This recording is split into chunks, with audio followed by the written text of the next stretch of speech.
কইতে আমরা মিথ্যা কইতে পারবো না। এটা ঘটনা আমি দেখছি।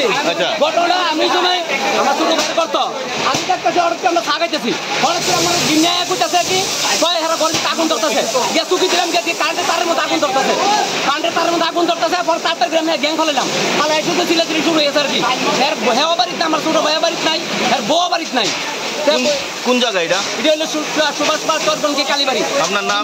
আমার নাম স্বপন চন্দ্র দাস, ছোট ভাইয়ের নাম সুভাষ চন্দ্র দাস। ক্ষয়ক্ষতির পরিমাণ কিরকম হইব? ক্ষয়ক্ষতির পরিমাণ তো বাসায় প্রকাশ করা যেত না। এটা ফ্রিজ আসিল, টিভি আসিল, সবই গেছে না। গরু বিভাগ গরু ঠিক আছে, গরু বাই করছেন। আর টাকা আসিল, নগদ টাকা আসিল প্রায় ওরা নতুন গরু পাইছে, 1000 টাকা গরু পাইছে। ঘরের টাকা উঠেছে যে 1.5 থেকে 2 লাখ টাকা এরা মজুত রাখছিল আর কি, টাকাটা তারা ক্ষতিপূরণ দিচ্ছে। এতে আমি অনেক সবাই আমরা মিলে সহযোগিতা করে আগুনটা নিবাইছি। আমার ঘরে ঢুকতে পারতো না।